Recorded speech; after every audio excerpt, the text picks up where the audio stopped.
10వ అధ్యాయము దేవాత్మ హిమాలయాలు ఆధ్యాత్మిక ధ్రువకేంద్రము. మానవుడి శరీరం విశ్వం యొక్క సంక్షిప్త సంస్కరణ మాత్రమే. ప్రకృతిలో బ్రహ్మాండంలో ఉన్న అన్ని శక్తులు బీజరూపంలో ఈ స్థూల శరీరంలో నిబిడీకృతమై ఉన్నాయి. వాటిని వికసింపజేసి పుష్పింపజేసే వాతావరణం హిమాలయాల్లో ఉంది. ఒక విధంగా హిమాలయాలను పరమాత్మ యొక్క విశేష శక్తి సంపన్నమైన సైనిక శిబిరం అనవచ్చును. సూక్ష్మ శరీరదారులు, అంశావతారులు, దేవాత్మలు, సిద్ధపురుషులు ఈ క్షేత్రంలోనే నివసిస్తూ ఉంటారు. జీసస్ క్రైస్తు కూడా కొంతకాలం ఇచ్చటకు వచ్చి ఉన్నారు.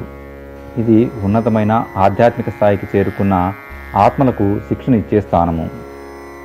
ఆధ్యాత్మిక వైజ్ఞానికుల దృష్టిలో హిమాలయాలు, ముఖ్యంగా వీటికి హృదయము అనబడే ఉత్తరాఖండము దైవీ చైతన్య నివాస స్థలము. స్థూల దృష్టికి ఇది టిబెట్ను భారతీయ ఉపమహాద్వీపం నుండి వేరు చేసే ఒక మహాపర్వతము. భారతీయ సంస్కృతి వికాస చరిత్రలో హిమాలయాలకు చాలా ముఖ్యమైన పాత్ర ఉన్నది. ఆర్య సంస్కృతి అభివృద్ధికి హిమాలయాల పాత్ర ఎంత ఉన్నదో పాఠకులకు తెలుపుట కొంత అవసరం. ఇది దేవతలు, ఋషులు తపస్సు చేసుకుని నివసించే పుణ్యస్థలం. అందువల్లనే దీనిని స్వర్గము అన్నారేమో. అనేక భౌగోళిక, నృత్యత్వ విజ్ఞానమునకు సంబంధించిన విషయములు భారతీయ సంస్కృతి వికాసంలో హిమాలయాల ప్రాముఖ్యాన్ని వివరించి చెప్తున్నాయి. చరిత్రకారులు చెప్పిన ప్రకారము ఆర్యులు మధ్య ఆసియా నుండే హిమాలయాల గుండా వచ్చి ఆర్యావర్తములో స్థిరపడ్డారు. గంగా, యమునల మధ్య క్షేత్రాన్ని ఆర్యావర్తము అనేవారు. మొదట అది త్రివేణి సంగమం వరకు ఉండి తరువాత గయ వరకు విస్తరించింది. ఇతిహాసకారులు చెప్పిన ప్రకారం ఆర్యుల రాజును ఇంద్రుడని, వాళ్ళ పురోహితుడిని బృహస్పతి అనేవారు. వీరి రాజధాని హిమాలయాల్లోని ఉత్తరాఖండ క్షేత్రంలో ఉన్నది. ఇంద్రుని ఆజ్ఞానువర్తులైన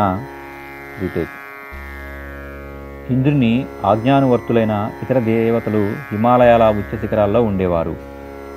ఆనాడు హిమాలయాలు ఇంత ఎత్తుగా ఉండేవి కావు. అందువలన భరించలేని చలి కూడా ఉండేది కాదు.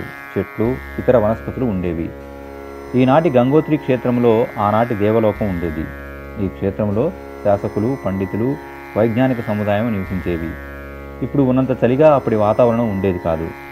ఇప్పటి నుండి 17,000 సంవత్సరాల పూర్వము పృథ్వీ మీద చివరి హిమయుగము వచ్చినది. భూమి మీద చాలా భాగము మంచు పేరుకుపోయినది. సముద్రాల్లో కూడా పెనుతుపాలను వీచి కొన్ని ద్వీపాలు పూర్తిగా మునిగిపోవటం, కొన్ని ఒకదాని నుండి ఒకటి విడిపోవటం జరిగినది. కొన్ని భూభాగాలు క్రిందికి దిగితే కొన్ని పైకి లేచాయి. దేవయుగంలో ఇలా ఉండేది కాదు. మధ్య ఆసియా నుండి ఆర్యావర్తమునకు రాకపోకలు, నివసించడానికి అనుకూలమైన వాతావరణం ఉండేది. అందువలన ఆర్యులు మధ్య ఆసియా వదిలి ఆర్యావర్తం యొక్క ఉత్తర క్షేత్రంలో స్థిరపడ్డారు. పౌరాణిక కథలు కూడా దీన్ని బలపరుస్తున్నాయి. దేవతల స్వర్గం ఎక్కడ ఉన్నది? అలంకారిక భాషలో ఆకాశంలోనున్న ఒక లోకము అంతరిక్షంలో ఉన్నది అన్నారు. కానీ ఈ కథనానికి వాస్తవానికి పొత్తు కుదరదు. మనుషులు మరి స్వర్గలోకానికి ఎలా వచ్చి వెళ్ళేవారు? మరణించిన తర్వాత స్వర్గానికి వెళ్ళగలమంటే ఎప్పుడంటే అప్పుడు వెళ్ళటం ఎలా వీలవుతుంది? సత్యం ఏమిటంటే గంగా, యమున, సరయు, పంజాబ్ యొక్క 5 నదులు ఉద్భవించిన హిమాలయ క్షేత్రమే స్వర్గలోకమని పిలువబడేది. ఆనాటి దేవతల స్వర్గం బద్రీనాథ్ నుండి టిబెట్ వరకు విస్తరించి ఉండేది. ఈ క్షేత్రవాసులు చాలా పరిణితి చెందినారు. విజ్ఞానం యొక్క అన్ని రంగాల్లో నిష్ణాతులు. తత్వదర్శనం వారికి ప్రియమైన విషయము. ఈ విధమైన విశిష్ట గుణాలను బట్టి దేవతలు ఉండే క్షేత్రానికి స్వర్గం అని పేరు వచ్చి ఉండవచ్చును. ఈ విశాల విశ్వంలో, అంతరిక్షంలో ఇతర గ్రహవాసులతో వారి సంబంధ బాంధవ్యాలు ఉండి ఉండవచ్చు కూడా. భూమి మీద మాత్రం ఇది చరమ ఉత్కృష్ట స్థానము. అనంత జ్ఞాన విజ్ఞాన సంపద వలన దీనిని స్వర్గంతో పోలిస్తే తప్పు కూడా లేదు. అంతర్గ్రహవాసులతో సంబంధాలు, వ్యాపారం ఉండటంలో కూడా ఆశ్చర్యం లేదు. ఈ క్షేత్రం ఆనాడు అనేక కళలకు, విద్యలకు, విభూతులకు ఆలవాలమై ఉండేది. నారదుడు ముఖ్యమైన సమస్యలను విష్ణుతో చర్చించేటప్పుడు స్వర్గలోకానికి ఎల్లప్పుడూ వస్తూ పోతూ ఉండేవారు. పౌరాణిక కథల్లో కూడా ఈ సత్యం స్పష్టంగా కనిపిస్తుంది. దేవతల మీద మధ్య ఆసియా నుండి అసురులు యుద్ధం ప్రకటించినప్పుడు దేవతలు ఆర్యావర్తరాజుల సహాయం కోరేవారు. దశరథ మహారాజు ఇంద్రుని ఆహ్వానం మీద దేవాసుర సంగ్రామంలో పాలు పంచుకున్నప్పుడు ఆయన రథం ఇసు పాడైపోతే ఆయన భార్య దానిని వేలితో నొక్కి ప్రమాదం జరగకుండా కాపాడినది. ఈ సాహసానికి ప్రతిఫలంగా కైకేయిని 2 వరాలు కోరుకోమన్నాడు. వేరొకసారి అర్జునుడు ఇంద్రుని ఆహ్వానం మీద స్వర్గానికి వెళ్ళాడు. అక్కడ ఇంద్రుడు అతి సుందరమైన ఊర్వశిని బహుమతిగా ఇవ్వబోతే నిరాకరించినప్పుడే గాంధీవ ధనుసు 2వసారి బహుకరించాడు. ఈ ధనుసు నుండి వచ్చే బాణాలన్నీ శబ్దభేది బాణాలే. అసురులు మధ్య ఆసియా వదిలి అమరుల సంపత్తిని కొల్లగొట్టడానికి లంకను తమ కేంద్రంగా పెట్టుకున్నారు. దేవసల కోశాధ్యక్షుడైన కుబేర్ని గెలిచి లంకలో బంగారు సౌధాన్ని నిర్మించారు. ఈ విధమైన అనేక పౌరాణిక కథల్లో స్వర్గము భూమిలోని ఒక భాగంగానే గుర్తింపబడుతుంది. అంతేకాక భూలోకవాసులు అంతరిక్షవాసుల మధ్య అనేక సంబంధ బాంధవ్యాలు కూడా ఉండేవని అనేక సాక్ష్యాలు ఈ మధ్యనే లభించాయి.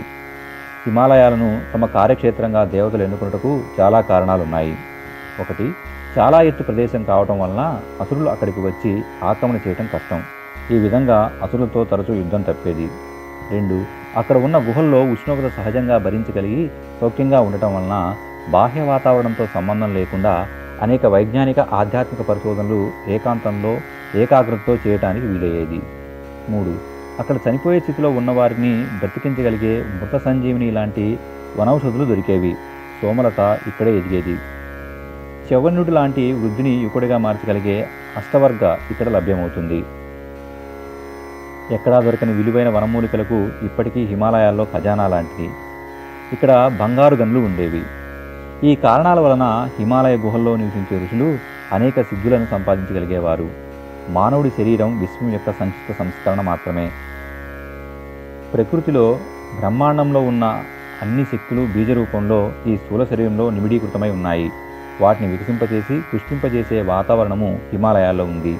సిద్ధులన్నిటినీ ఈ క్షేత్రంలో ఉండి సులభంగా ఆర్జించుకోవచ్చును.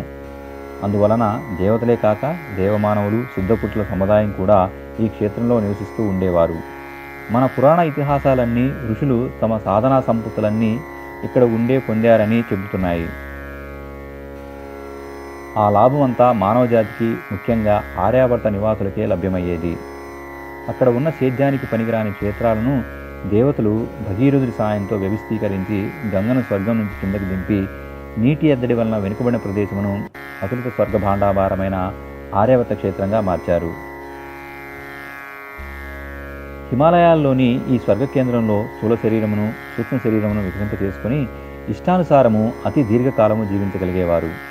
సూక్ష్మ కారణ శరీరాల సామర్థ్యం పెంచుకోగలిగితే స్థూల శరీరము లేకపోయినా మనిషి అస్తిత్వం ఉంటుంది. స్థూల శరీరానికి అనివార్యమైన ఆకలి, దాహం, నిద్ర లాంటివి అప్పుడు ఉండవు. దృష్టిగోచరము కాని సూక్ష్మ శరీర స్థిరత్వము, సామర్థ్యము స్థూల శరీరంతో పోలిస్తే చాలా ఎక్కువ. చాలా గరిష్ట ప్రయోజనాలను సాధించడానికి స్థూల శరీరం కంటే సూక్ష్మ శరీరంలో ఏ విఘ్నాలు లేకుండా పూర్తి చేసుకొనవచ్చును. చాలా కాలం పాటు ప్రయోగాలను కొనసాగించవచ్చును. మామూలు మనుషుల క్రియాకలాపాలు స్థూల శరీరంతో పాటే ఆగిపోవును. సూక్ష్మ శరీరదారుల కార్యక్రమాలు అనేక వేల సంవత్సరాలు కొనసాగింపబడతాయి. ఇదివరకే చెప్పినట్లు 17,000 సంవత్సరాలు హిమయుగం నాటి నుంచి అనేక ఋషులు తమ సూక్ష్మ శరీరాలతో ఈ దివ్యక్షేత్రంలో కొండ శిఖరాల్లోని గుహలలో నివసిస్తూ సాధన చేస్తూనే ఉన్నారు. సర్వసాధారణంగా వ్యక్తులకు వారు కనిపించరు. కానీ ఎవరికైనా వారి సహాయ సహకారాలు అందించవలసి వచ్చినప్పుడు, లేక తమ పరిచయం ఇవ్వవలసి వచ్చినప్పుడు శరీరమును స్థూల దృష్టికి కనిపించేటట్లుగా చేయగలరు. ఈ సిద్ధి వల్ల హిమాలయ వాసులు, మహాత్ములు హిమయుగపు పూర్వ విజ్ఞానాన్ని, జ్ఞానాన్ని యథాతథంగా ఉంచగలిగినారు. తమ తపశ్చర్యను కొనసాగించడం ద్వారా ఇంకా సమర్థులయ్యారు. ఈ ఋషి సముదాయంతో గురుదేవులు నాకు పరిచయం చేయించారు. వెనుకబడిన వాళ్లను ముందుకు తీసుకెళ్లటం, పడిన వాళ్లకు చేయూతనివ్వటం ఈ సిద్ధపురుషుల యొక్క ముఖ్యమైన పనులు. ఆధ్యాత్మిక మార్గంలో నిజమైన అభిరుచి కలిగి ముందుకు పోదాం అనే తీవ్రవాంఛ గలవారికి అధ్యాపకులుగా, సంరక్షకులుగా తమ సంరక్షణలో తీర్చిదిద్దడం వీరి ముఖ్యమైన పని. ప్రపంచంలోని తాత్కాలిక సమస్యల సమాధానం కొరకు అవసరమైతే మానవ శరీరంతో అవతరిస్తారు. లక్ష్యం పూర్తి అయిన వెంటనే శరీరాన్ని త్యాజిస్తారు. భగవంతుడు నిరాకారుడు. ఆయన శరీరాన్ని ధరించలేడు. ఒకచోట జన్మించవలసి వస్తే వేరొక చోట తన ఉనికిని వెనుకకు తీసుకోవాల్సి వస్తుంది. అందువల్ల తన పనిని తన అంశధారులకు అప్పగిస్తాడు. ఈ అంశావతారములే దేవాత్మలుగా, ఋషులుగా, అవతారాలుగా, మహాపురుషులుగా ఇవ్వబడిన బాధ్యతలను నిర్వహిస్తూ ఉంటాయి. ఈ పృథ్వీ యొక్క ఆధ్యాత్మిక ధ్రువ కేంద్రము హిమాలయాలు. ఒక విధంగా హిమాలయాలను పరమాత్మ యొక్క విశేష శక్తి సంపన్నమైన సైనిక శిబిరము అనవచ్చును. సూక్ష్మ శరీరదారులు, అంశావతారులు, దేవాత్మలు, సిద్ధపురుషులు ఈ క్షేత్రంలోనే నివసిస్తూ ఉంటారు. జీసస్ క్రైస్తు కూడా కొంతకాలం ఇచ్చటకు వచ్చి ఉన్నారు. ఇది ఉన్నతమైన ఆధ్యాత్మిక స్థాయికి చేరుకున్న ఆత్మలకు శిక్షణ ఇచ్చే స్థానము. వారికి అవసరమైన అస్త్రశస్త్రాలు కూడా ఇచ్చటనే లభ్యమవుతాయి. తమ సాధనతో సిద్ధులు అర్జించుకోలేని సత్పాత్రులకు వీరి అనంత శక్తి భాండాగారం నుండి అభీష్ట లక్ష్య సాధన కొరకు, లోక కళ్యాణం కొరకు అవసరమైన అస్త్రశస్త్రాలను ప్రసాదిస్తారు. వీటి ఆశ్చర్యకరమైన ఫలితాలను చూచి దర్శకులు నివ్వెరపోతారు. ఇదే హిమాలయాల వాస్తవిక స్వరూపము. నిజంగా ఇది ఆధ్యాత్మిక ధృవ కేంద్రము.